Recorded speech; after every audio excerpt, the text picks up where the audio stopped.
For 15 years, my husband forced me to wear a thick mask of makeup. He called me an ugly old cow if he saw my real face. But one day, in a grocery store, a stranger stood up for me, and he recognized the woman I was, buried underneath. Have you ever worn a mask for so long that you begin to forget the face underneath? I have. For 15 years, I have worn a mask. It's not made of porcelain or plastic. It's made of foundation, concealer, and fear. My husband says he loves me, but he has not seen my real face since I was 37 years old. He has forbidden it. My name is Lily, and this is the story of how a stranger in a grocery store reminded me of the woman I had buried under a pound of makeup. Hello, my dear friends. Before we continue this journey, I'd like to ask for your support. Please take a moment to press the subscribe button and the little notification bell. Hit the like button and share a comment. What do you think about this story? It helps our community grow. Thank you. My day begins in darkness. The alarm on my phone is silent. I have trained my body to wake at 4:30 a.m., a full hour before my husband Brandon even stirs. The first thing I feel is not the warmth of the sheets or the lingering comfort of a dream. It is the cold, smooth tile of the bathroom floor beneath my feet. This is my battlefield. This is my construction site. On the marble countertop, my tools are laid out with the precision of a surgeon. Not one or two items, but dozens. Primers to fill the lines he hates. Color correctors to hide the faint veins he calls spider webs. And the foundation. Oh, the foundation. It's a thick, heavy, theatrical-grade cream, the kind used to hide scars and birthmarks. For me, it hides something he considers far worse. My own 52-year-old skin. He calls it making myself presentable. I call it erasing myself, one brush stroke at a time. The process is a ritual, memorized and executed in the pre-dawn gloom. I start by pulling my hair back tightly, exposing the face I'm about to efface. I look in the mirror, but I don't truly see myself anymore. I see only the flaws he has cataloged for me over the years.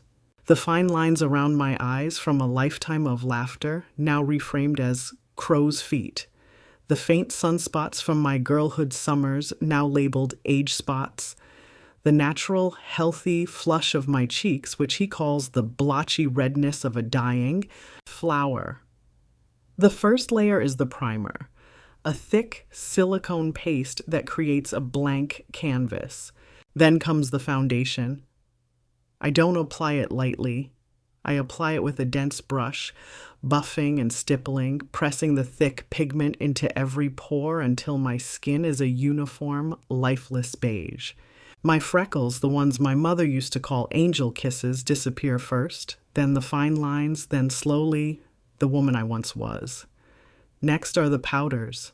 A heavy setting powder, pressed into the foundation with a puff, followed by a layer of powder foundation on top of that. The weight of it is tangible. It feels like a clay mask, heavy and suffocating. By the time I am done, my face has no dimension, no light or shadow. It is a flat, perfect, artificial surface. Only then do I begin to construct a new face on top of it. Arched eyebrows where my own have thinned, a sharp contour to create cheekbones he deems acceptable, layers of eyeshadow and liner to make my eyes look less tired. What is the worst part of this daily ritual? It's not the time or the expense of the products he makes me buy. It's the quiet, chilling understanding that this is my primary job. This is the service for which I am provided with this beautiful house, these expensive clothes, this empty life. My job is to be a beautiful, ageless portrait for him to look at. And if the portrait shows a single crack, if a single brushstroke is out of place, I will hear about it. "Did you even try today, Lily?" he'll ask, his voice dripping with disappointment as he sips his morning coffee. "I can see the lines around your mouth. You need to use more powder. It looks like your face is cracking. Or, that color is all wrong for you. It makes you look jaundiced. Are you ill? You look ill. And the worst, the absolute worst, is if he wakes up early. If he comes into the bathroom and sees me before the mask is complete, the rage in his eyes is terrifying. It is a look of pure disgust. As if he has found a roach in his pristine kitchen. The insults that follow are a torrent. Ugly old cow. Washed up hag. Look at you. No wonder I can't stand to be in a room with you. Once he backhanded me, the slap leaving a red mark that no amount of concealer could hide. I had to pretend I had a toothache for a week. Now, I am more careful. I am always prepared. By 5:30 a.m., the construction is complete. I look in the mirror and a stranger looks back.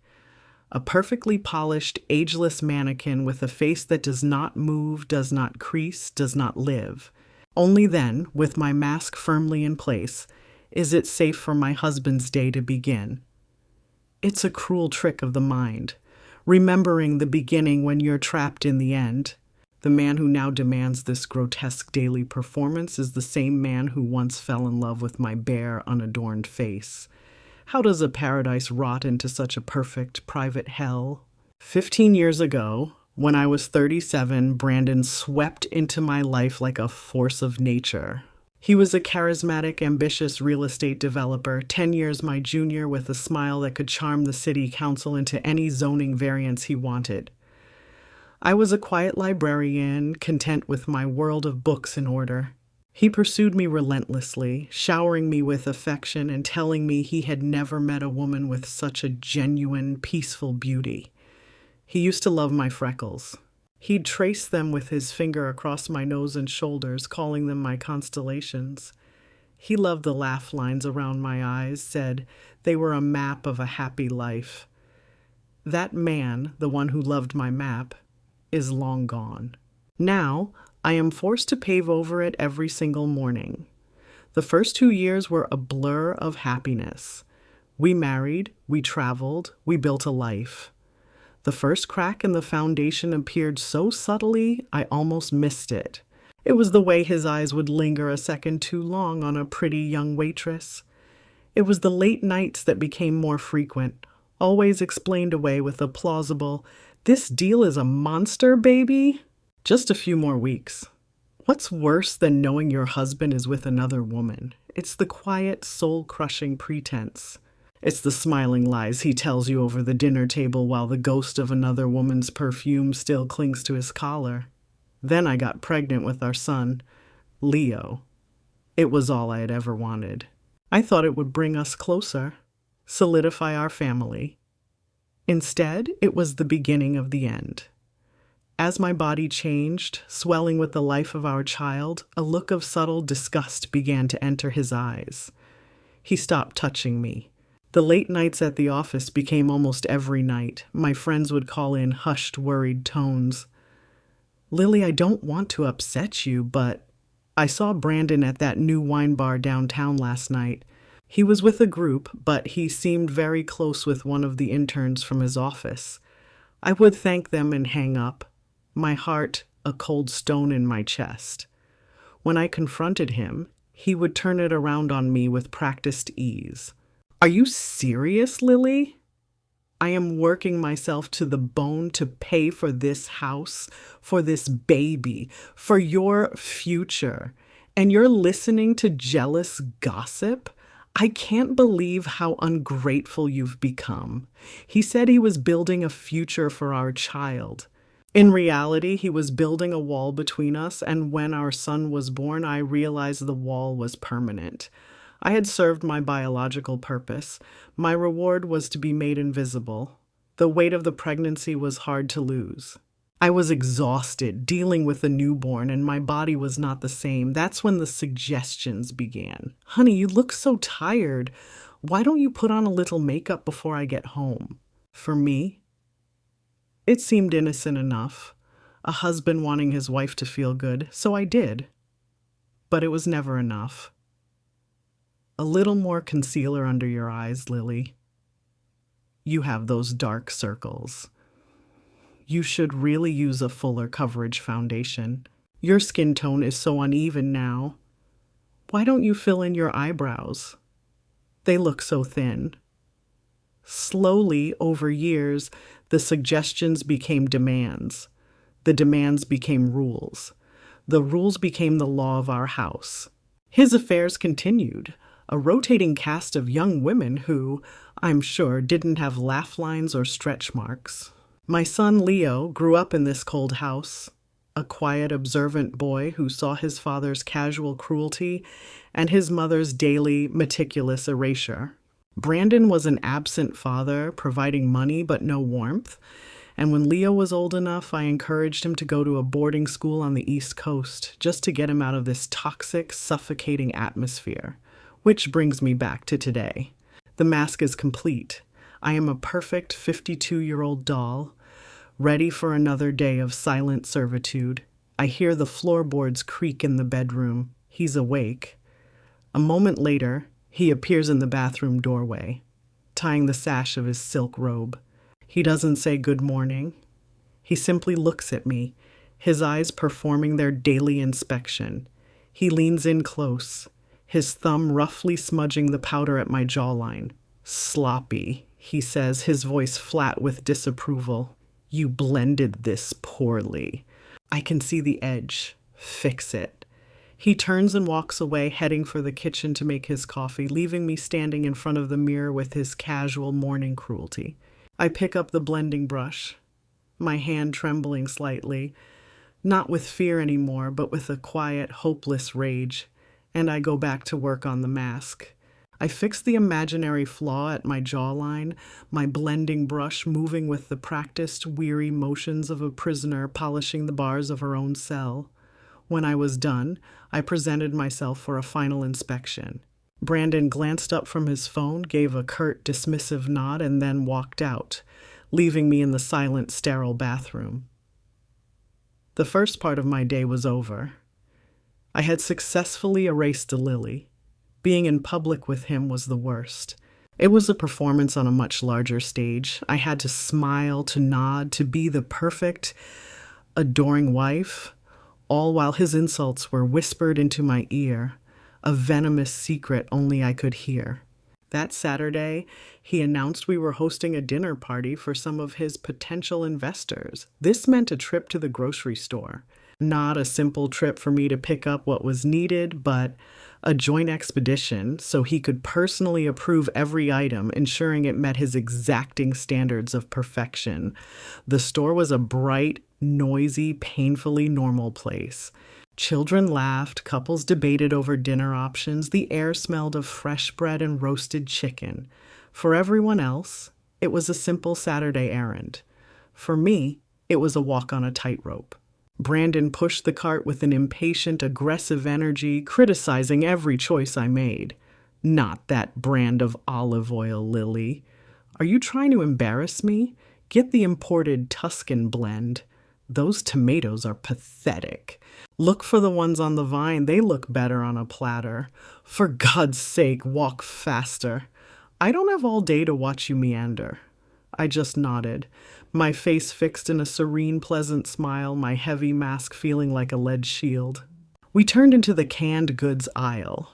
He wanted a specific brand of artisanal, fire-roasted corn for a salsa he planned to have me make.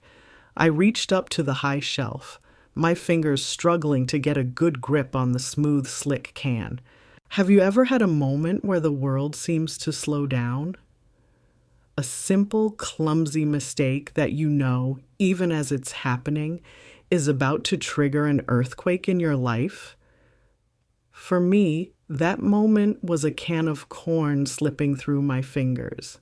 It fell, hitting the polished linoleum floor with a deafening clang that seemed to echo through the entire store.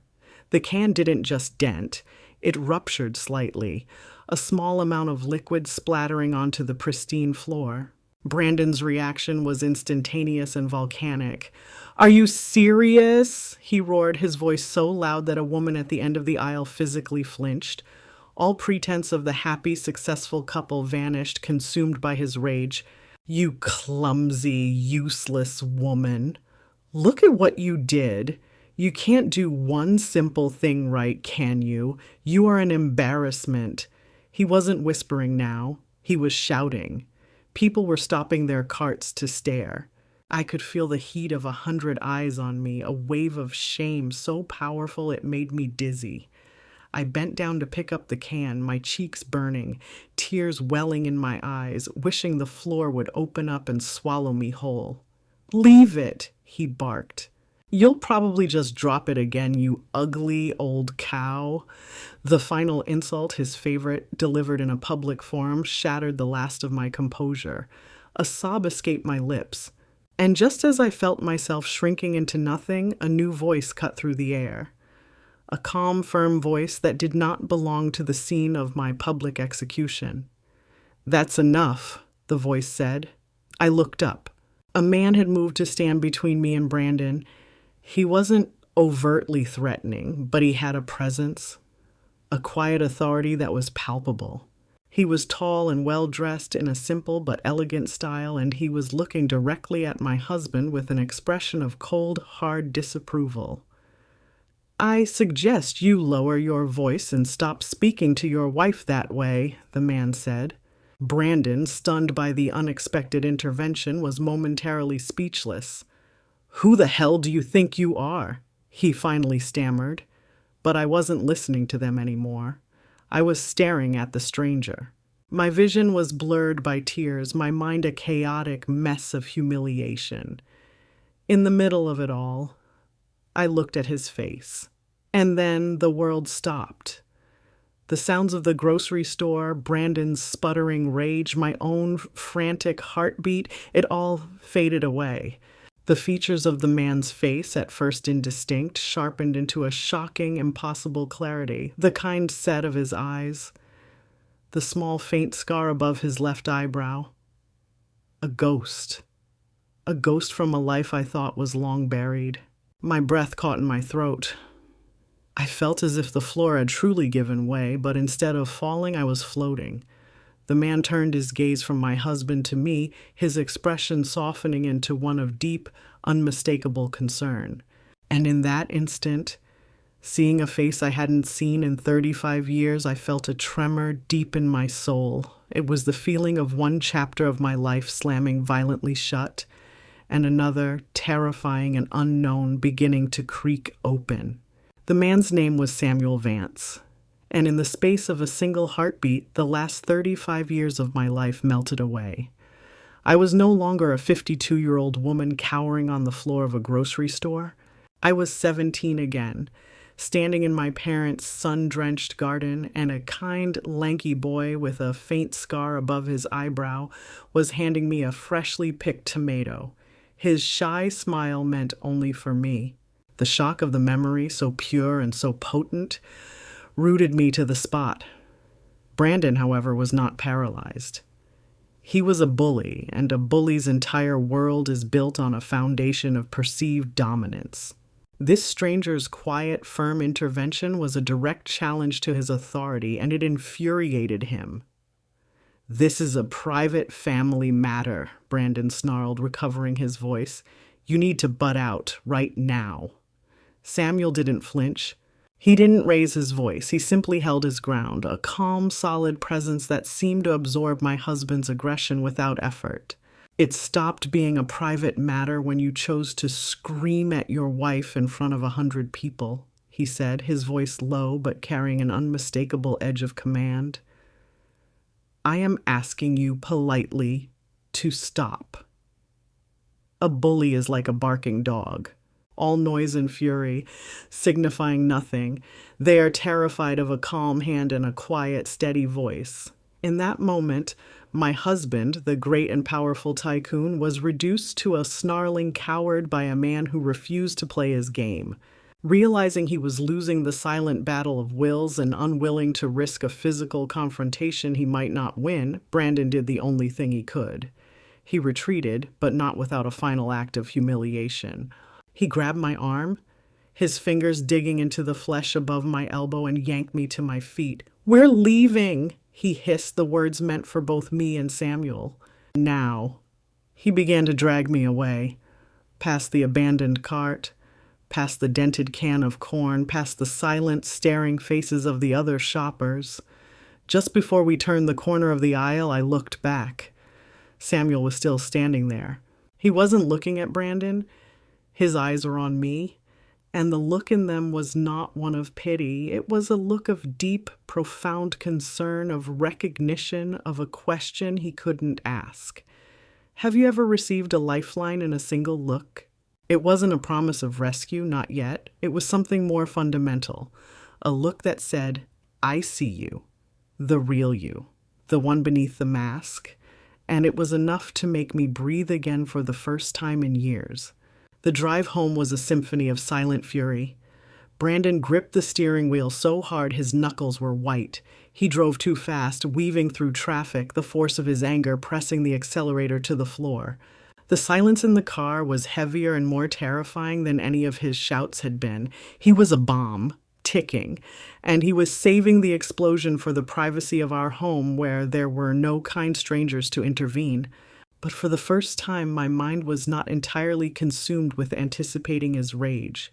A part of me, a part I thought had died long ago, was replaying a memory. Samuel Vance. He had lived 2 houses down from me growing up. He was my first love. The boy who held my hand on the walk to school, the one who taught me the difference between a weed and a seedling in his mother's garden. He loved my freckles. He wasn't bothered by my crooked front tooth, and he was the first person to ever tell me I was beautiful, standing in the dappled sunlight of my own backyard, my face free of a single drop of makeup. He had gone away to a different college. I had stayed home. We had promised to write, but we were young. Life, as it does, had pulled us apart. I had heard years later that he'd become a successful landscape architect, his name whispered, with a reverence usually reserved for painters or sculptors. I had assumed he was a world away, and now, that world had just crashed into mine in the canned goods aisle. The silence in the car was for him to plot his punishment for my public humiliation of him. But for the first time, I was not just thinking about how to survive his anger. I was thinking about the man named Samuel Vance and a life I had completely forgotten was ever possible. We screeched to a halt in our driveway. He killed the engine, and the silence that followed was absolute. "Get in the house," he said, his voice a low, dangerous growl. I got out of the car, my legs trembling. He stormed past me and unlocked the front door. He was holding the storm inside, waiting for the door to close. I took a deep breath, the cool air doing little to calm the frantic beating of my heart. I knew what was waiting for me, but as I walked toward the house, I clutched the memory of Samuel's concerned face like a secret shield. It was the first piece of armor that was truly my own and not a mask he had forced me to wear. The heavy front door clicked shut behind us, and the sound echoed like a gunshot in the marble foyer. The lock turning was the signal. The performance was over. The storm was here. Brandon threw his car keys onto a glass table with a clatter that made me jump.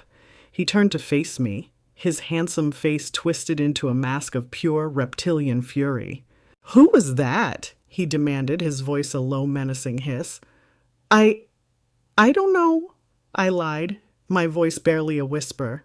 "Don't lie to me, Lily," he roared, stepping so close I could feel the heat of his rage. "You were staring at him like you knew him. Who was he? Some old flame? Some charity case you felt sorry for who decided to play hero? You stood there and let that nobody, that absolute zero, humiliate me in front of everyone." There is a rhythm to a bully's rage. It is a storm that feeds on the victim's fear. For 15 years, my tears, my apologies, my trembling pleas for him to stop had been his hurricane fuel. I had always given him the reaction he craved, the one that confirmed his power over me. But that day, something was different. The memory of Samuel's quiet strength, the image of his calm, disapproving face, it was a shield inside me.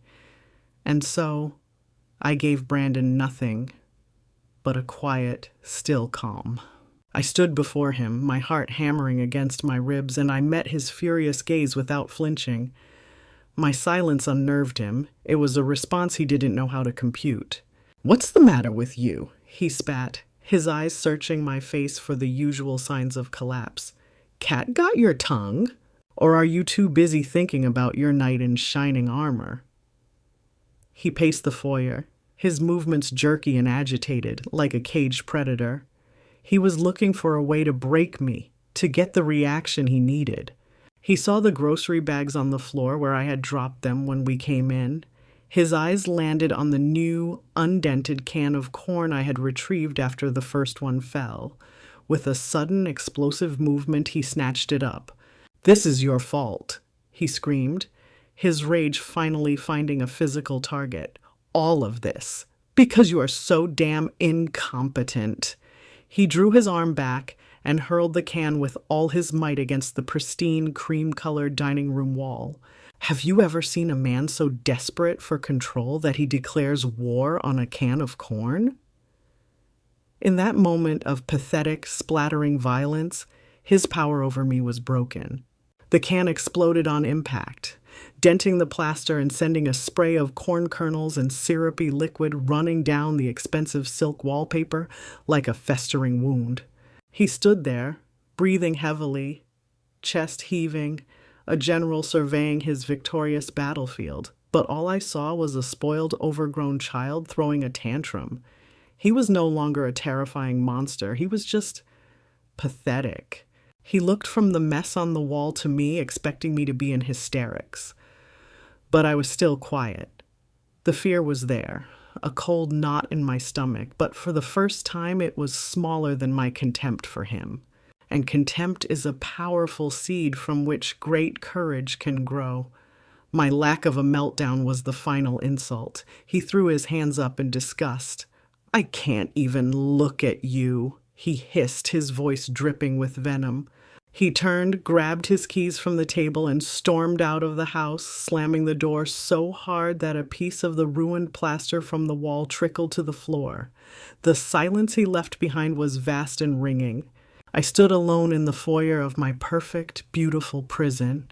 My gaze drifted from the ugly, dripping mess on the wall to my own reflection in the dark, polished surface of the hall mirror. I saw a stranger staring back at me. A woman with a perfect immobile face, her eyes wide and haunted, a mask, a heavy, suffocating mask that was beginning to crack under the strain.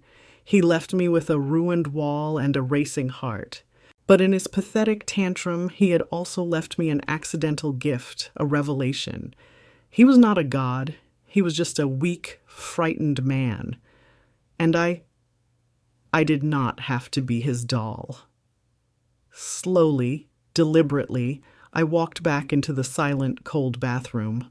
I looked at the stranger in the mirror, at the layers of powder and paint, and for the first time in a decade, I felt an overwhelming, rebellious urge to see what was underneath.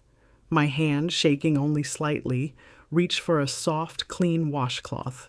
I turned on the warm water, and I brought the cloth to my cheek. Each layer of makeup that swirled down the drain in a cloudy mess of beige and brown felt like a year of lies being washed away.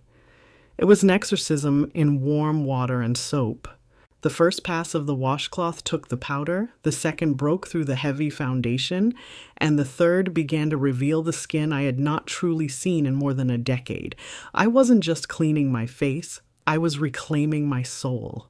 When the final traces of waterproof mascara were gone, I leaned into the mirror, my hands gripping the edge of the marble counter. I stared. Have you ever met a stranger you've known your whole life?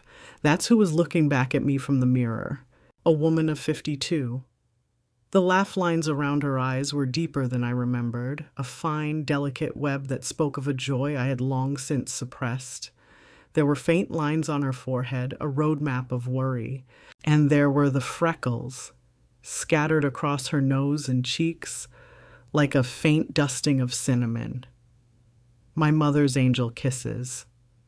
For 15 years, Brandon had taught me to see these features as flaws, as signs of decay and ugliness. But looking at them now, in the raw, clean silence of the bathroom, I saw something else. I saw my history. I saw my mother's smile and my father's determined jaw. I saw the face of a woman who had survived. I owed this woman an apology, and I owed her a rescue. The spell was broken. The primary rule of my prison had been violated by my own hand. I knew with an absolute certainty that chilled me to the bone that I could not go back. I could never again build that mask on my face, and that meant I could not stay. But how to leave? My phone was shattered. My finances were completely entangled with his. I was isolated. My mind raced, searching for an ally, a lifeline. And then his face appeared in my mind's eye again. Samuel Vance. He had been a ghost for 35 years and then a savior for 5 minutes in a grocery store.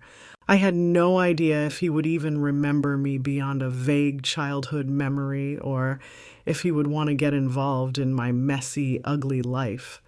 But he was the only lifeline I could see in the storm. And I knew with every fiber of my being that I had to take the chance. My hands shaking, I went into the sterile, minimalist home office that Brandon used. I sat down in front of the sleek, modern laptop and opened it. My heart pounded as I typed his name into the search bar. The results were immediate. Samuel Vance Landscape Architecture. His firm was prestigious, with articles in architectural magazines and photos of breathtakingly beautiful gardens and public parks he had designed. He had become a master of his craft. I found the Contact Us page on his corporate website. There was a simple professional form. For a moment, I froze. What could I possibly write? How do you ask a ghost from your past to save you from your present? I took a deep breath and began to type, my words simple, my request unadorned by pleas or melodrama. Subject, a voice from the past. Message, Samuel, this is Lily Croft. That was my maiden name. I don't know if you'll remember me from our old neighborhood. You were very kind to me at the grocery store on Saturday, and I wanted to thank you. I find myself in a very difficult situation. I hope you don't mind me reaching out like this. This is my email address. I stared at the words, my finger hovering over the send button. It felt like stepping off a cliff. I clicked it. The message was gone, sent out into the digital void. The rest of the evening was a new kind of torture, a quiet, high-stakes waiting game. Every creak of the house made me jump. I was listening for two sounds, the roar of Brandon's car in the driveway or the soft, hopeful chime of a new email on the laptop. Which would come first? What would he do when he came home and saw my naked 52-year-old face? What would I do if Samuel never replied? Hours passed. Darkness fell. I sat in the dim light of the office, the laptop open in front of me, my stomach a tight, painful knot. I had cleaned up the mess of corn in the dining room, but the dent in the wall remained, a scar from the final battle. At a little past 10 o'clock, I heard it. A soft digital chime. My breath caught. I leaned forward. On the screen in my inbox was a new, unread message. My eyes flew to the sender's name. Samuel Vance. The chapter was ending. The book of my life with Brandon was closing, and as I moved my trembling hand to open the email, I knew for the first time in a very long time that the next page was not yet written. My hand trembled as I moved the cursor and clicked. The email opened, its clean white background a stark contrast to the dark, swirling chaos in my mind. The words were simple, direct, and felt like water in a desert. Subject, a voice from the past. Message, Lily. It was a shock to see you, but I am so glad I was there. I remember you well. Of course I do. The girl with the constellations on her nose? I was deeply concerned by what I saw on Saturday. Your message said you are in a difficult situation. Please know that you are not alone, and you are not the person he described. If you are willing and able, I would be honored to speak with you. Here is my personal cell phone number. Call me anytime, day or night. I will answer. Yours, Samuel. For 15 years, nearly every word spoken to me by my husband had been a judgment, a criticism, or a command. I had been conditioned to see myself through his eyes. A flawed, aging, incompetent woman. Samuel's email was the first stone thrown through that distorted lens. He remembered me. He saw me. He called my freckles constellations. A sob of pure, unadulterated relief escaped my lips. I knew I had to act quickly. Brandon could return at any moment. My own phone was in pieces, but I used the calling feature on the laptop, my heart hammering against my ribs as I typed in the number. It rang twice before he answered, his voice exactly as I remembered it from the grocery store, calm, warm, and steady. Samuel Vance. Samuel, I whispered, my voice choked with emotion. It's Lily. Lily, he said, and there was a world of warmth in that single word. I'm so glad you called. Are you somewhere safe to talk? Have you ever spoken to someone who knew you before you were broken? They don't see the damage. They see the person underneath. His voice was a bridge stretching back across 35 years of wasteland, connecting me to a version of myself I thought was gone forever. For the moment, I said. I don't have much time. Then I won't waste it, he said, his tone shifting from warm to focused. I'm not going to ask you for details, Lily. I'm not going to make you relive anything. I saw enough in your eyes to know that your situation is serious. What I'm going to do is make you an offer. Two, actually. I listened, my breath held tight in my chest. First, he said, I have a very good friend, a woman named Catherine Dean. She is one of the best family law attorneys in Chicago. She specializes in helping women leave difficult marriages. I can make a call, and she will see you tomorrow, free of charge for the initial consultation. Her discretion is absolute, a lawyer. The thought was terrifying and liberating at the same time. Second, he continued, I live on a few acres of property out in the suburbs. There's a small private guest house on the grounds. It's quiet, it's safe, and it's currently empty. If you need a place to go, a place where he can't find you, it is yours. For as long as you need it, no questions asked, no strings attached. He didn't just offer sympathy, he offered a blueprint, a lawyer, a safe house. He was a landscape architect, a man who designed beautiful, orderly spaces. And in one 10-minute phone call, he had just drawn me a clear, viable path out of the chaos. The only question was, did I have the courage to walk it? Samuel, I don't know what to say, I stammered, overwhelmed. You don't have to say anything right now, he said gently. Just know the offer stands. The path is there if you choose to take it. Just then, I heard it. The distinct, angry roar of Brandon's sports car turning onto our street. Panic, cold and familiar, seized me. I have to go, I said, my voice a panicked whisper. He's home. All right, Lily. Be safe. Remember my number, he said, and the line went dead. I quickly closed the laptop, my hands flying across the keyboard to delete the call from the history. I had just enough time to put the computer back in its place before I heard his key in the front door. I stood up, my heart pounding, my face still bare, clean, and utterly exposed.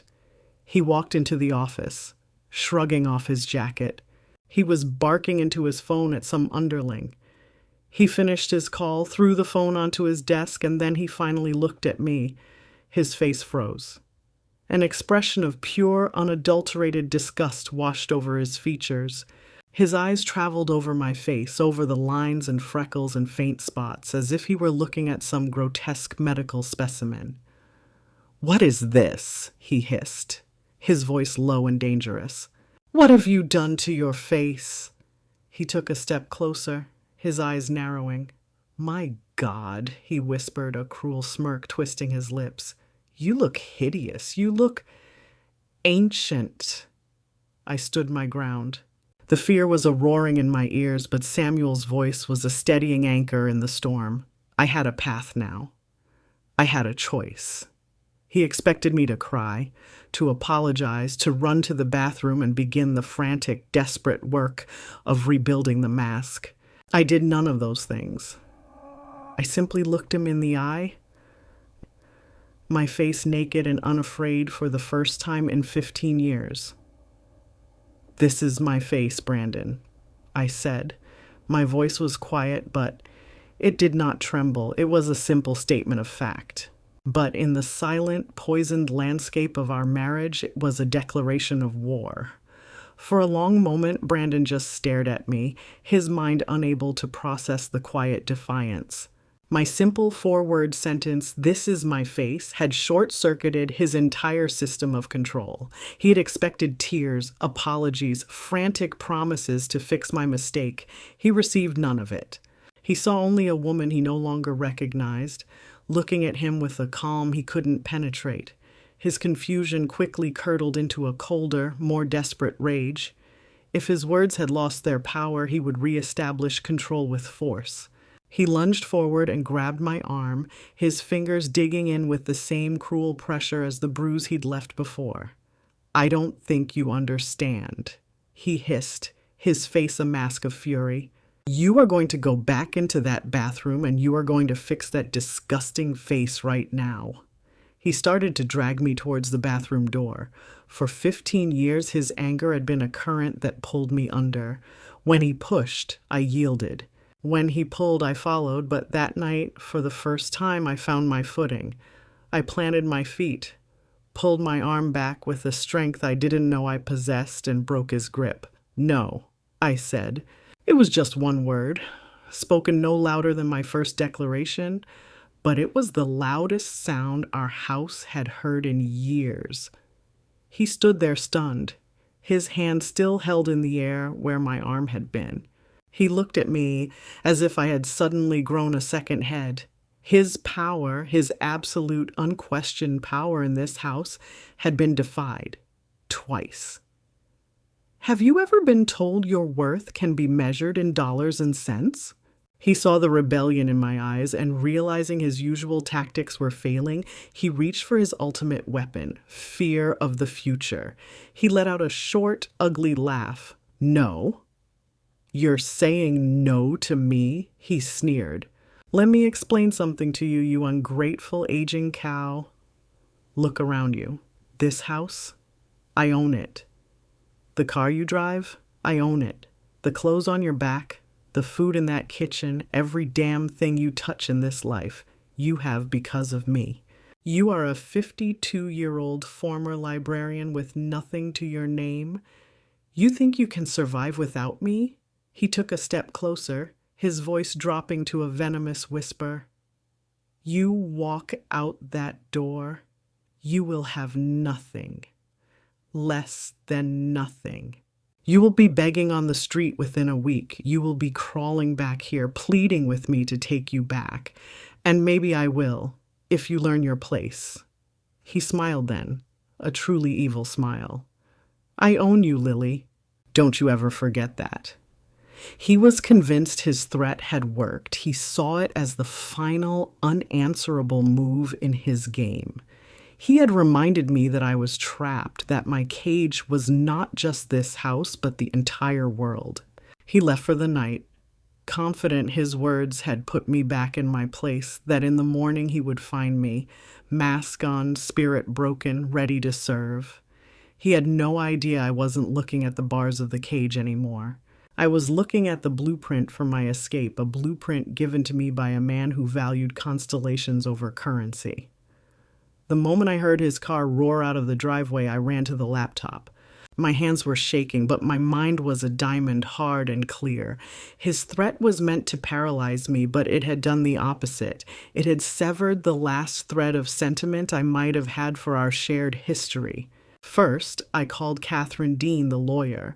I used the laptop's calling feature, my voice a hurried whisper. "Catherine, it's Lily." "He knows. The situation has escalated. I need to leave. Tonight." Her voice was calm and steadying, a rock in my sea of panic. She gave me a list of instructions, clear and concise. Gather your personal documents, passport, birth certificate, social security card, any cash you have. Sentimental items that are irreplaceable, nothing else. Do not take anything he bought you. It's cleaner that way. Can you do that? I told her I could. Next, I dialed Samuel's number. He answered on the first ring as he had promised. "Samuel, it's Lily," I said, my voice trembling. "I'm sorry to call so late, but I need to take you up on your offer, the guest house. Tonight, if it's still." "I'll be there in an hour," he said, cutting me off before I could even finish. There was no hesitation, no questions, just a simple, solid promise. Go to the front window of your living room. Do not turn on any extra lights. When I get to your street, I will flash my headlights twice. Come out then, and only then. Do you understand? Yes, I whispered. Thank you. The hour that followed was the longest of my life. I moved through the dark, silent house like a thief, gathering the scattered pieces of my real life. My passport and birth certificate from the desk drawer, the small box of my mother's jewelry, the worn copy of To Kill a Mockingbird she had given me for my 16th birthday, a framed photo of my son Leo, his smile bright and real. I packed it all into a single soft-sided duffel bag. I looked at the closets full of designer clothes, the jewelry boxes full of diamonds he had bought me as apologies. They were not mine. They were parts of the costume. I left them all behind. Finally, there was nothing left to do but wait. I turned off all the lights except for a single small lamp in the living room. I sat in a chair by the front window, my one bag at my feet, and I watched the empty, silent street. I was a spy, a refugee, a prisoner on the verge of a great escape, waiting for the signal that would carry me into a new and unknown world. Every minute I sat waiting by that window felt like an hour. I was a soldier in a trench, waiting for the signal to go over the top. My entire world narrowed to a single patch of dark, empty street. The silence of the house was the enemy now, because it was the perfect canvas upon which my fear painted 1,000 terrifying possibilities.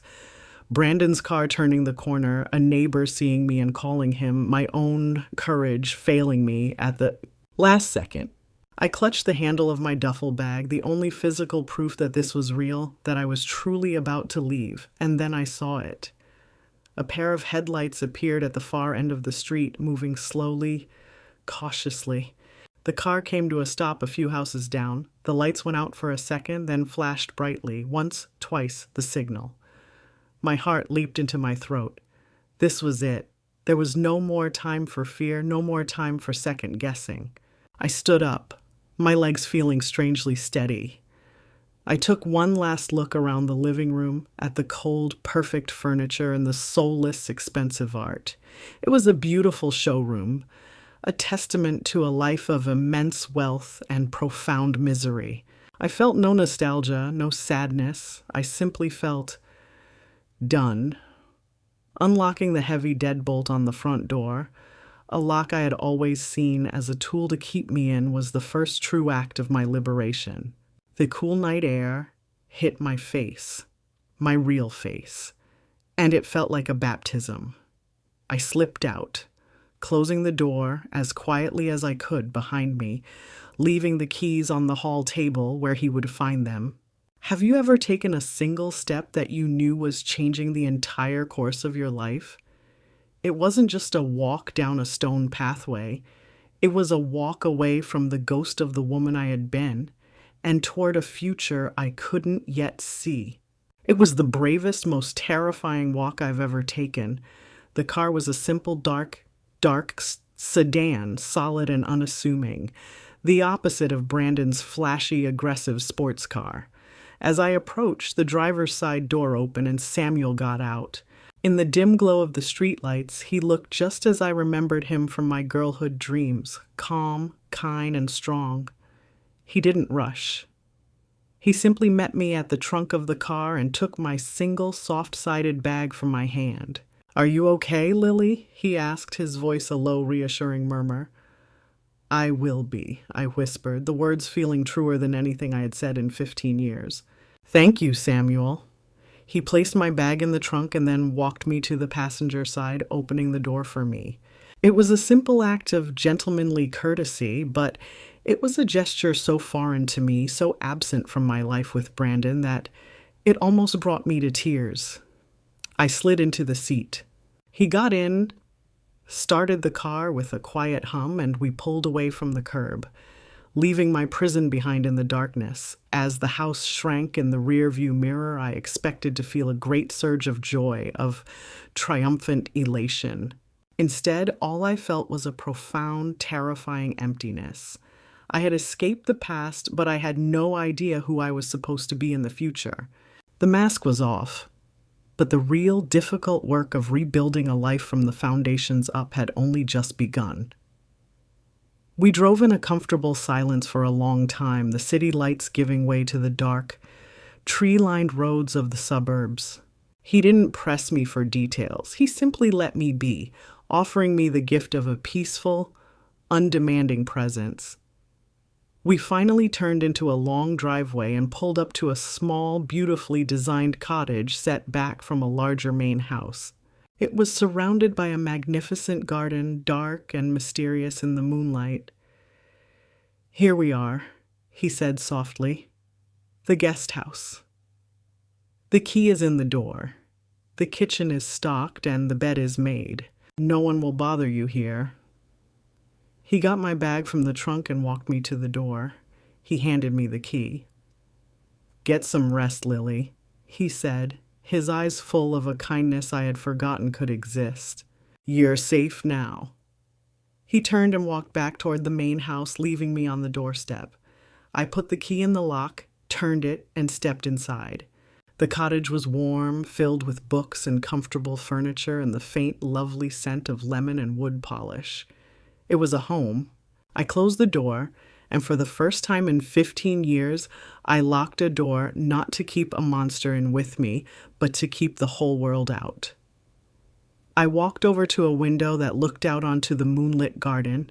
I saw my reflection in the clean, dark glass. It was just me, a tired, 52-year-old woman with lines on her face and a world of uncertainty ahead.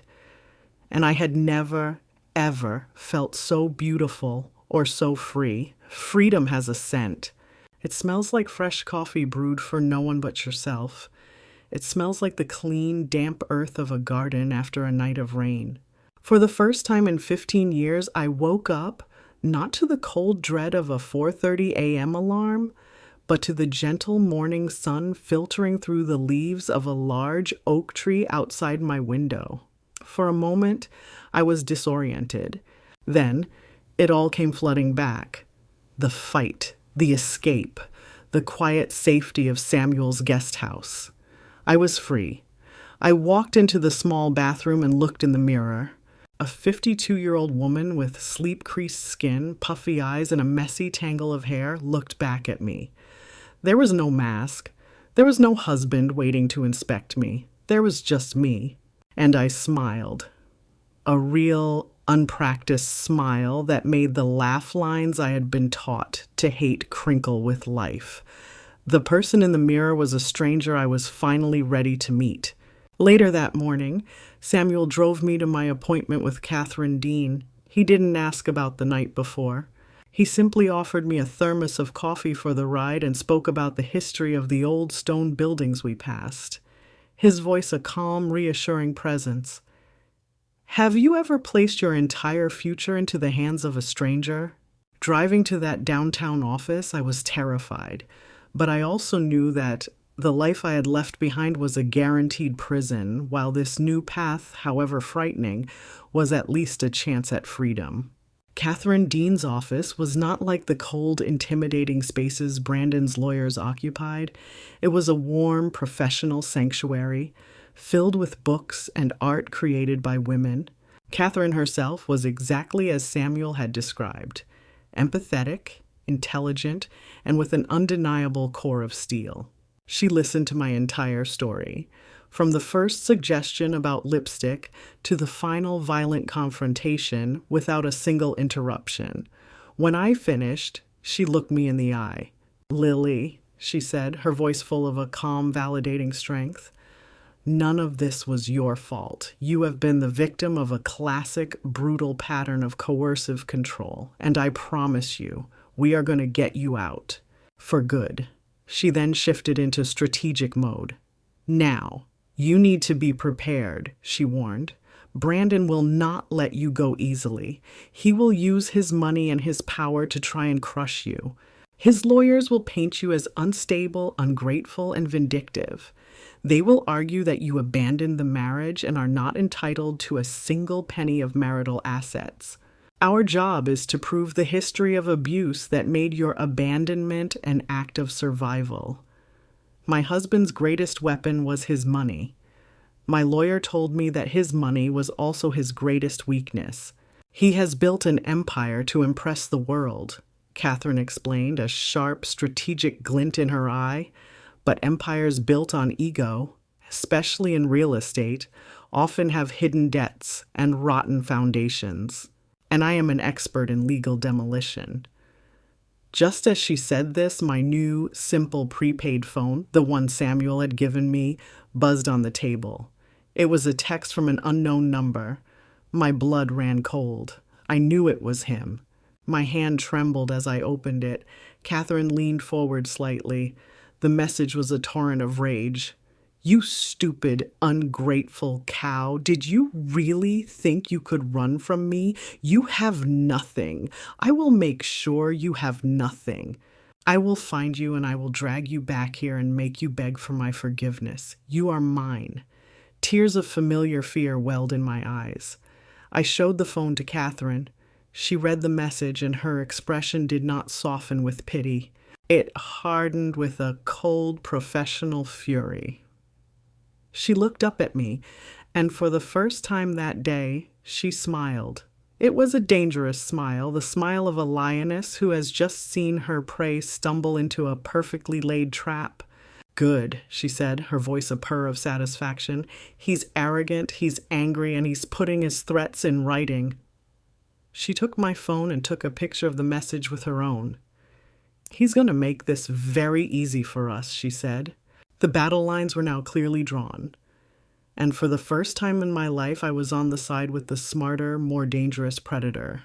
Armed with Brandon's self-incriminating text message, Catherine Dean moved with the swift, lethal grace of a predator. Within hours, she had filed a petition for divorce on my behalf, along with an immediate request for a temporary restraining order. His written threat was Exhibit A. The legal process, a machine I had always feared, was now my shield and my sword. Brandon was served with the papers the following afternoon at his gleaming downtown office. I was not there to see it, but Catherine's process server, a stoic ex-cop, described the scene to her later. My husband, the great tycoon, had apparently stared at the documents in stunned disbelief before tearing them in half, an act of impotent, theatrical rage that had no legal bearing but spoke volumes about his wounded pride. The war was now official. While he scrambled to assemble his own team of aggressive, high-priced lawyers, Catherine and I began to build our own arsenal. "He will try to starve you out financially, Lily," she explained to me in her office. "He's hidden his assets, I guarantee it. Our first and most important task is to find the money." My husband had built his life like one of his glittering, empty skyscrapers, impressive from a distance, but full of hidden debts and structural flaws. He never imagined someone would ever get to check the blueprints. Catherine brought in a forensic accountant, a quiet, meticulous man named Alistair Finch, who looked more like a history professor than a financial bloodhound. His specialty was finding the money that powerful men in contentious divorces tried to make disappear. I also, tentatively, asked Samuel if he would be willing to speak with Mr. Finch. I explained that he, as an architect, might have some insight into the business side of real estate development. How do you find money that doesn't want to be found? You don't look for the money itself. You look for its shadow. You look for the inflated invoices, the phantom subcontractors, the lifestyle that doesn't match the tax returns. And Mr. Finch, I would soon learn, was a master shadow hunter. The meeting took place in the quiet safety of the guest house. Samuel, calm and thoughtful, listened as Mr. Finch explained the difficulties of tracing assets through Brandon's labyrinth of LLCS. Then, Samuel asked a simple question. Which suppliers did he use for the high-end finishing materials? The marble, the imported hardwood, the custom fixtures? That's where the biggest cost overruns are easiest to hide. Samuel understood the language of construction. He knew every trick a corrupt developer could use to inflate costs and hide profits. He didn't just give our accountant a map to my husband's treasure. He gave him a list of every dark cave a dragon might be hiding in, guided by Samuel's specific industry insider knowledge, Mr. Finch focused his investigation. It took him less than a week to find the first rotten beam in Brandon's financial foundation. He discovered that the primary supplier of the expensive Italian marble for Brandon's last 3 luxury condo projects, a company that had been paid over $4 million, was a shell corporation registered in Panama. That on its own was suspicious, but the true bombshell was in the corporate registration documents. The sole director and signatory on the company's bank account was a woman named Isabelle Dubois. A quick search revealed that this was the maiden name of Brandon's longtime executive assistant, a woman I now knew to be his primary mistress. It was a classic, blatant kickback scheme. Brandon was using his investors' money to pay $4 million to a fake company controlled by his mistress, who would then funnel the clean money back to him in an offshore account. He wasn't just a bully and an adulterer. He was a thief. While this financial demolition was happening in the background, I was beginning my own quiet reconstruction. Safe in the guest house, surrounded by Samuel's magnificent gardens, I started to heal. I spent my mornings helping him tend to the roses, my hands in the rich, honest soil. The simple, repetitive work of pulling weeds and nurturing new growth felt profoundly symbolic. I started reading again, devouring the books for my master's program, my mind, for so long, dulled by fear, feeling sharp and alive again. I had a video call with my son, Leo. I didn't tell him everything, not yet. I simply told him that I had left his father and was in a safe place. The relief in his young voice was all I needed to hear. "I'm so glad, Mom," he said. "I was so worried. I'll come home the minute my semester ends." Another pillar of support, another reason to keep fighting. A week after their first meeting, Mr. Finch and Catherine Dean came to the guest house. They laid out the documents on the small kitchen table, the Panamanian registration, the bank transfers, the link to his mistress. I looked at the clear, undeniable proof of his crimes. Catherine looked at me, her expression grim but triumphant. "Lily," she said, her voice quiet but firm, "this is bigger than we thought. What he's done here, this is not just a matter for a divorce court. This is mail fraud, wire fraud, and money laundering. This is a federal crime." She paused, letting the weight of her words sink in. "This isn't just a divorce anymore," she said. "This is a checkmate." The word hung in the quiet air of the guest house, heavy and final. I stared at the papers spread across the kitchen table, the undeniable proof of Brandon's elaborate fraud. For years, my world had been a tiny personal prison defined by the four walls of my home. Now, I held the key not just to my own cell, but to the master's dungeon where he had locked away his crimes. The question was no longer, can I escape, but should I burn the whole prison to the ground? Catherine gathered the documents, her movements precise and efficient. "Here's what this means, Lily," she said, her lawyer's mind already mapping out the new landscape. "We are now in a position of absolute power. I can take this evidence to your husband's attorneys. The threat of federal prosecution for fraud and money laundering will be so great, they will advise him to settle the divorce immediately, and on whatever terms we dictate. You can walk away from this a very wealthy woman, and this all ends, quietly, next week." It was a tempting offer, a clean, swift end to the nightmare, financial security for the rest of my life. No messy public trials, no more fighting. All I had to do was agree to keep his secrets. All I had to do was let him get away with it. I looked at Samuel, who had remained silent throughout the lawyer's explanation, his expression calm and unreadable. He wasn't looking at the papers, he was looking at me. He wasn't a lawyer, he was my friend. And his eyes were not asking what I wanted to win, but who I wanted to be. What do you do when you are handed a weapon that can either secure you a quiet, profitable peace or a loud, messy justice? One path offered a swift end to my own suffering. The other offered a reckoning for all the suffering he had caused to others, to his investors, to the son whose inheritance he was likely squandering, to the memory of the man I once thought he was. The choice would define the woman I was becoming. "If we take the settlement," I asked, my voice quiet, "what happens to him?" "I mean, with these crimes?" Catherine was direct.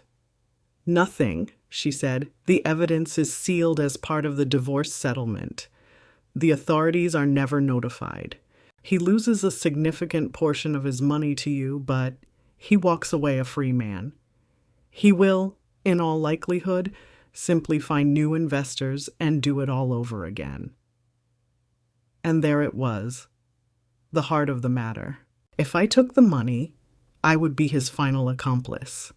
I would be signing a non-disclosure agreement on his character, allowing him to continue preying on others, just as he had preyed on me. The beautiful, expensive things in my life with him had all been bought with lies. Taking a settlement now would be no different. My lawyer offered me a settlement that would make me a very wealthy woman. My abuser's freedom in exchange for my financial security. It was the kind of cold, pragmatic deal he would have made in a heartbeat. And that is precisely why I knew I had to refuse it. I took a deep breath. "I don't want his money, Catherine," I said, the words feeling more true than anything I had said in years. "I want him to be stopped. I want him to face real consequences for what he is, not just for what he did to me, but for the way he moves through the world. I don't want a settlement. I want justice." A slow smile spread across Catherine Dean's face. It was the same dangerous, triumphant smile I had seen when she read his threatening text message. "I was hoping you would say that," she said. Our strategy shifted in that instant. This was no longer about a divorce, it was about a prosecution. Catherine explained the new plan. Mr. Finch, the accountant, would prepare a formal prosecutable report of his findings. They would package every piece of evidence, the offshore registrations, the bank transfers, the fraudulent invoices, Brandon's threatening texts, my own testimony of his coercive control, and create an airtight case file. "And who do we give it to?" I asked. "We are not going to give it to the local police or the DA," she said. "This is multi-state and international. This is a federal matter. We are going to hand deliver it to the U.S. Attorney's Office, specifically to the head of their white-collar crime division. The decision was made. The path was chosen. It was the harder path, the one that led through the thorny tangle of the justice system, but it was the only one that led to a place of true, clean freedom. Later that evening, after the lawyers had left, I sat with Samuel in the quiet of his garden. The air was cool and smelled of damp earth and night-blooming jasmine. I had my hands buried in a pot of soil, helping him repot a young camellia. "Are you sure, Lily?" he asked gently. "It will be a difficult road." I looked down at my hands, my fingernails caked with honest, rich dirt. "For 15 years, my hands were only clean when I was wearing gloves," I said. "I spent my life trying to cover up messes, trying to keep a perfect, sterile surface. I think it's time I finally cleaned something up for real." The book of my husband's sins was bound in dark blue leather. It was 3 inches thick, heavy with the weight of verifiable truths. Inside were the meticulous findings of Alistair Finch, flowcharts mapping the money from our home in Chicago to the shell company in Panama, copies of the fraudulent marble invoices and bank records that bled deceit. Tucked neatly behind those were my own contributions, a timeline of the escalating abuse, photographs of the bruise that had started it all, and a printed transcript of Brandon's own foolish, angry text messages. It was the truest, ugliest story of our marriage ever told, and it was now a formal case file. Catherine Dean placed the binder on the table in the guest house between us. "It's ready," she said, her voice calm and resolute. "I'm not going to mail this, Lily. This deserves a personal delivery. I have a former colleague who is now an assistant U.S. attorney for the Northern District of Illinois.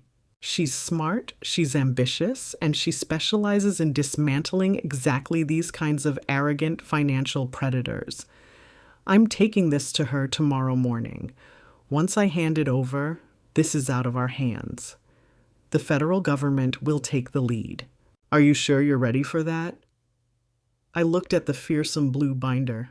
For a moment I hesitated. My initial goal had been so simple: to escape, to be safe. This was something else entirely. This was an act of war. I thought of the woman who used to wake up at 4:30 a.m. to paint on a mask, her hands trembling. I thought of the look in Samuel's eyes at the grocery store. I took a deep breath. "I'm ready," I said. While Catherine was preparing our righteous attack, Brandon was sharpening his own knives. His legal team, unaware of the criminal evidence we held, was preparing for a standard, scorched earth divorce strategy. They filed a response to my petition, claiming I was a mentally unstable and vindictive gold digger. They claimed my abandonment of the marital home was a calculated move to extort money. They were preparing to drag my name, my character, and my sanity through the mud. How does a guilty man prepare for a divorce?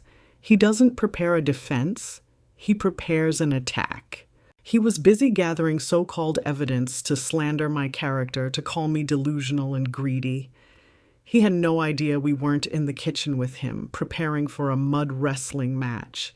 We were in the war room, targeting his entire fortress with a guided missile. The next day, Catherine hand-delivered the binder to her contact. The package was handed over in a quiet, sterile government office on the 20th floor of a skyscraper downtown. There was no fanfare, no dramatic confrontation, but it was a silent declaration that would trigger an avalanche of consequences. The federal government was now my unwitting and incredibly powerful ally, and my husband had no idea they were about to knock on his door. A week passed, in quiet, nerve-wracking anticipation. I spent my days in the garden with Samuel, the physical work a balm for my anxious mind. I was planting new roots, literally and figuratively. I tried not to think about what was happening in the world outside our peaceful green sanctuary. The call came on a Tuesday. I was in the guest house when my phone rang. It was Catherine. "Lily, I've just heard from the AUSA's office," she said, and I could hear a note of grim satisfaction in her voice. "They've reviewed the file. They've verified Finch's findings with their own resources. They are officially opening a federal criminal investigation into Brandon and his associates for wire fraud, mail fraud, and money laundering." I sank into a chair, the words washing over me. It was real.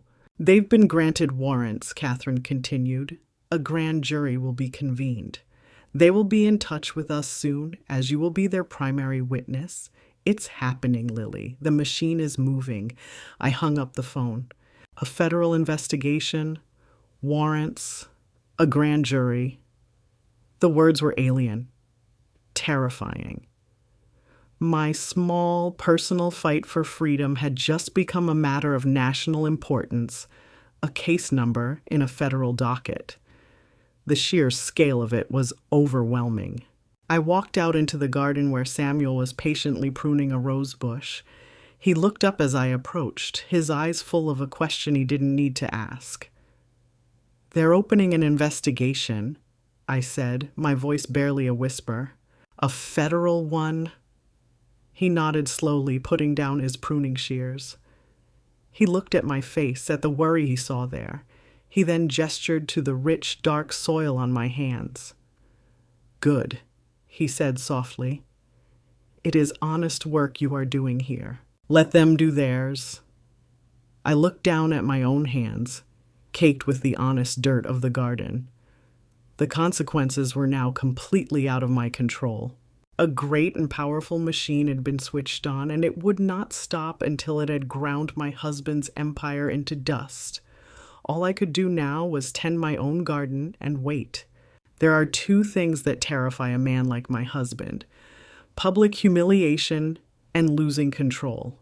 The federal government, in a single beautifully coordinated morning, delivered both directly to his doorstep and to the door of his corner office. It happened on a Thursday. Catherine called me and told me to turn on the local news. I stood in the quiet safety of the guest house, watching the television screen, my heart pounding a slow, heavy rhythm.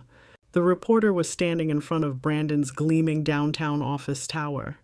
Behind her, a line of federal agents in dark blue jackets with FBI printed in bold yellow letters on the back were carrying sealed boxes out of the revolving doors. A raid. They were dismantling his professional life piece by piece in front of the entire city. The camera zoomed in on the shocked, frightened faces of his employees huddled on the sidewalk. The fortress of arrogance was being publicly sacked. Simultaneously, another team of agents executed a search warrant on our house. His house now. I watched aerial footage from a news helicopter showing the federal vehicles parked in the driveway I had escaped from just weeks before. They would be going through his perfect minimalist office, his designer closets, his wine cellar. The pristine, sterile environment he had curated to project an image of untouchable power was being violated, its secrets exposed to the cold, impartial light of the law. He had built a fortress of money to protect himself from the world. But he had forgotten one simple rule. The walls of that fortress were made of paper, and the federal government was a fire that burned paper better than anyone. He was not arrested that day. That is not their way in these matters. They build their case brick by brick, ensuring every piece is immovable. They indicted him 2 weeks later, after my testimony to the grand jury. That was the hardest day. I walked into the federal courthouse, Catherine by my side. It was not a public trial, but a secret proceeding in a quiet, solemn room. I sat at a long table facing 24 ordinary citizens, the grand jury. For 3 hours, guided by a calm, serious assistant U.S. attorney, I told my story. I did not yell or cry. I simply spoke the truth. I told them about the mask, I told them about the financial control, the isolation, the constant soul-crushing criticism. I told them about the shell company and his mistress's name, information now corroborated by a mountain of financial data. I answered every question with a quiet, unshakable honesty. Have you ever felt a strange, detached sorrow for the downfall of someone who caused you immense pain? As I spoke, I looked at the faces of the jurors, and I didn't feel vengeful. It wasn't forgiveness, not yet. It was the quiet, sad recognition of a life utterly wasted on greed and cruelty, a soul so poisoned it could no longer tell the difference between love and ownership. They indicted him on all counts. He was arrested the next morning, turning himself in at the courthouse to avoid the spectacle of agents at his door. But the cameras were there, of course. That evening, on the news, I saw him. The great Brandon, the titan of industry, walking in handcuffs, his head bowed, his face ashen. The mask of his power had been stripped away, and underneath there was nothing left but a weak, frightened, and guilty man. The day I left the courthouse after my testimony, I stepped out of the imposing stone building and into the bright afternoon sun. The hardest part was over. I had faced the ghost of my past, spoken my truth to the world, and honored the woman I had been before him. I felt light, as if a physical weight had been lifted from my shoulders. Across the street, leaning against a stone planter, Samuel was waiting. He hadn't said he would be there. He just was. He didn't rush over. He just watched me, a small, proud smile on his face. I walked across the street to meet him, the city traffic flowing around me like a river parting. He didn't offer me his arm or try to comfort me. He just looked me in the eye. "How was it, Lily?" he asked. "It was honest," I said. He nodded, and in that simple gesture, a world of understanding passed between us. I had not been rescued. I had not been saved. I had walked through the fire on my own 2 feet. He had simply been the one to remind me that I had the strength to do it. I was no longer a victim seeking a safe harbor. I was an equal, a survivor, walking into the sunlight of my own hard-won freedom. It's been a year since the storm passed. A garden, after a fire, can seem barren and dead. But with patience, with sunshine, with the gentle turning of the soil, new things begin to grow, often stronger and more beautiful than what was there before. My life has been no different. Brandon's trial was a brief, ugly affair. The evidence Catherine and the U.S. Attorney's Office had compiled was so overwhelming that his expensive lawyers could do nothing but arrange a plea deal. He was convicted of wire fraud and money laundering and is now serving a 7-year sentence in a federal prison. His financial empire was liquidated, its assets seized to pay back the investors he had cheated and the taxes he had evaded. His name, once a symbol of success in Chicago, is now just a cautionary tale whispered in boardrooms. His chapter in my life, and in the world, is over. My chapter, however, was just beginning. I still live in the guest house, but it is no longer a refuge. It is my home. Over the past year, Samuel and I, working side by side, have transformed the surrounding land into a sprawling, breathtaking garden. My hands, once only skilled at applying a mask, have learned the patient, honest work of nurturing life from the soil.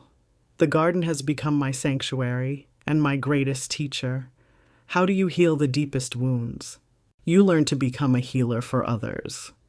I finished my master's degree in school psychology. 3 months ago, I took a position at a nonprofit downtown that provides counseling for women and children who have escaped abusive homes. In the stories of the brave women I now have the privilege of helping, I hear echoes of my own. And in helping them find their voice, in assuring them that they are not alone and that their truth matters, I have finally, truly found my own. My son Leo came home from college for the summer. He stayed with me in the guest house. For the first time, I told him the whole truth about his father, about the years of fear and the mask I wore. He listened, his eyes full of a young man's sorrow for a childhood he now saw in a different light. He held my hand and told me I was the strongest person he had ever known. Our relationship, once strained by the secrets I had to keep, is now open, honest, and stronger than ever. And then there is Samuel. He has been my patient, steadfast companion, my partner in the garden, my greatest friend. He never pushed, never presumed. He simply created a safe space for me to heal, to rediscover the woman he had apparently never forgotten. Our love story did not have the fiery, dramatic passion of my first years with Brandon. It has been a quiet, slow bloom, like one of the night-blooming jasmine bushes we planted together, its fragrance all the sweeter for its subtlety.